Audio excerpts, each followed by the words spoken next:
না করে থাকে তখন এভাবে তখন স্টপ থাকে যখন মেশিনটা, তখন এভাবে থাকে। এটার যে মূল যেখান থেকে কার্গোটা মালটা উঠায় সেটা এভাবে থাকে। এখানে কতগুলো বাকেটের মতো আছে, বালতির মতো আছে, এগুলো এই চেনের মাধ্যমে ঘুরে ঘুরে এখান দিয়ে নেয়, একদিক দিয়ে নেয়, আরেক দিক দিয়ে কি করে ওই উপরে বেল্ট দিয়ে দেয়। তো আসুন আমরা এটা দেখি। দেখুন এটা ওই যে যেটা উপরে দেখালাম সেটা এখানে নিচে গিয়ে এভাবে, সাপোজ এটা একটা জাহাজের হ্যাচ, এখানে কয়লা উঠাচ্ছে সে, এই যে ঘুরে ঘুরে আরো ক্লোজ ইয়েতে দেখেন কয়লা উঠাচ্ছে। তো কয়লা উঠে দেখেন এটা বাকেটটা ভর্তি করে উপর দিকে উঠছে, এখানে উপরে গিয়ে উঠে এটা এদিক দিয়ে চলে যাবে, একদিকে দিয়ে যাবে, আরেক দিয়ে আবার ঘুরে এটা চলে আসবে। তো এই হচ্ছে অবস্থা।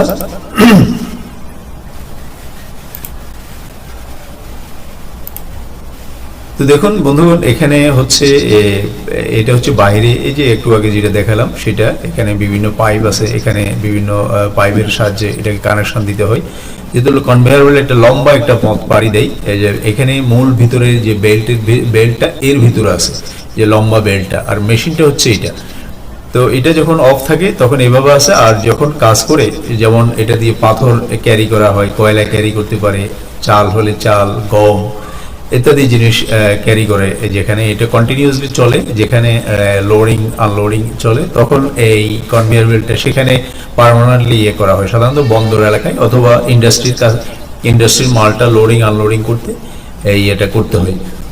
তো এটা আমি একটা এখানে ভিজিটে ছিলাম, তো সেখানে এটা আপনাদের জন্য নিছি ভিডিওটা, যাতে আপনাদেরকে দেখাতে পারি। তো মূলত টেকনোলজিটা হচ্ছে এখানে যে এটা ঘুরে ঘুরে উপর দিকে উঠবে, উঠে গিয়ে এই যে এখন যখন লোড করে উঠতেছে, এখান থেকে লোড করে উঠার সময় সোজা হয়ে উঠবে, আর নামার সময় উপর হয়ে নামবে, আবার মাল নিয়ে সোজা হয়ে যাবে। এই যে এখন এটা মাল নিয়ে কি হচ্ছে, এটাতে মাল লোড হচ্ছে, নামার সময় উপর হয়ে নেমে তখন নিচে এসে ফ্ল্যাট হয়ে যাবে, ফ্ল্যাট হয়ে নিয়ে উপরে খাড়া হয়ে যাচ্ছে। আমরা বালতিতে করে যেমন পানি নিই, এই ধরনের পানি নিয়ে এখন সে উপরে ওদিকে চলে যাচ্ছে।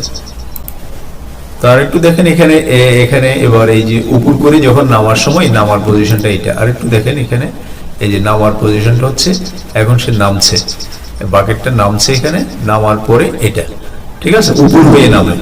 তো এগুলো অনেক সময় জানার থাকা ভালো, যেমন সব লেভেলে, স্কুল লেভেল, কলেজ লেভেল যারা আছে, যে কোনো টেকনোলজির সাথে আপনি যত পরিচিত হবেন তত আপনার স্কিল বাড়বে। এটা হচ্ছে একটা গুরুত্বপূর্ণ দিক। টেকনোলজি শিখতে যেই ক্যাটাগরির স্টুডেন্ট হন না কেন, যেই ক্যাটাগরিতে আপনি চাকরি করেন না কেন, টেকনোলজি শিখতে কখনো অলসতা করা উচিত না। তো এটাকে আবার এই যে হ্যাচের বিভিন্ন জায়গায়, স্টোরেজের বিভিন্ন জায়গায় মুভ করা যায়, কোনায়, ওখানে, মাঝখানে, ওই কারণ মাল তো বিভিন্ন জায়গায় থাকে, এটা বড় স্টোরেজের মধ্যে, হ্যাচের মধ্যে বিভিন্ন জায়গায় থাকে, সেখানে মুভ করা যায়। এরপরেও যদি ভিতরে যদি কিছু মুভ করা না যায়, এরকম সাইডের ওয়ালের কারণে, তখন সেখানে পেল অর্ডার দিয়ে ওই ভিতরের যেখানে যেতে পারে না, কনভেয়ার বেল্টের যে মেশিন, বাকেট যেখানে যেতে পারে না, সেখানে পেল অর্ডার দিয়ে মালটা বাকেটের কাছে নিয়ে আসা হয় আর কি। তো ওভাবে হয়, ওখানে যেখানে ডিসচার্জ করবে সেখানেও ঠিক একইভাবে এভাবে ঘুরে আসলে, এই যে উপরে যখন এদিকে আসবে, তো ওদিকে সেই মালটা পড়ে যাবে, পরে আবার এদিকে এসে চলে আসবে। মোট দুইটা জিনিস আর কি এখানে মূলত হচ্ছে এটা ইয়ে দিয়ে ঘুরানো, চেইন দিয়ে আর হুইল দিয়ে, বিয়ারিং দিয়ে ঘুরালেই পরে জিনিসটা হয়। এক জায়গা থেকে মেশিনটা চালু করতে হয়, এরপরে হুইল আর চেইন দিয়ে এটা ঘুরলে পরে ওই যে বাকেটগুলো সোজা হয়, উপর হয়, এভাবে নিয়ে লোড নিয়ে আবার খাড়া হয়ে যায়, তারপরে তার ডেস্টিনেশনে চলে যায়। এটা কন্টিনিউয়াসলি চলতেই থাকে।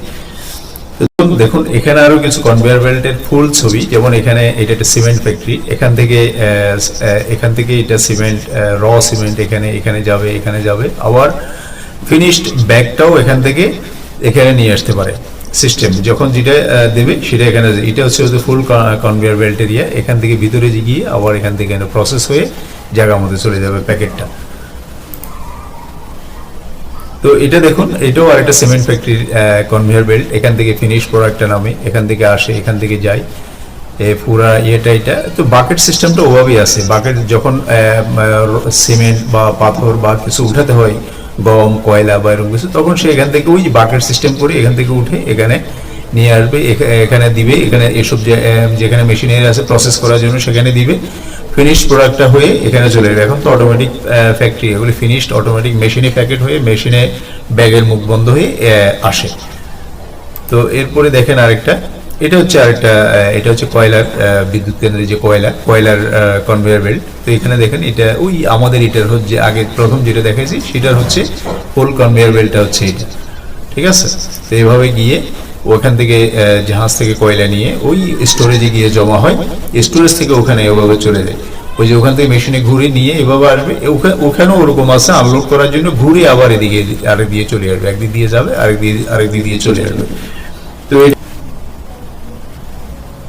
তো এখানে দেখেন ছোট করে আরেকটা, এখানে ফিনিশ প্রোডাক্টটা ওই যে ব্যাগগুলো আসছে, এটা খাদ্য উৎপাদনকারী একটা ব্যাগ, বাচ্চা ব্যাগ, ময়দা বা আটা এ ধরনের, এভাবে ফিনিশ প্রোডাক্টটা কনভেয়ার কি দ্রুত আসে, কিন্তু মানুষ যদি ক্যারি করে এভাবে ম্যানুয়ালি ক্যারি করলে এত দ্রুত তাড়াতাড়ি সম্ভব না। তো ধন্যবাদ সবাইকে, আজকে চ্যানেলটা সাবস্ক্রাইব করবেন, শেয়ার করবেন, ধন্যবাদ সবাই।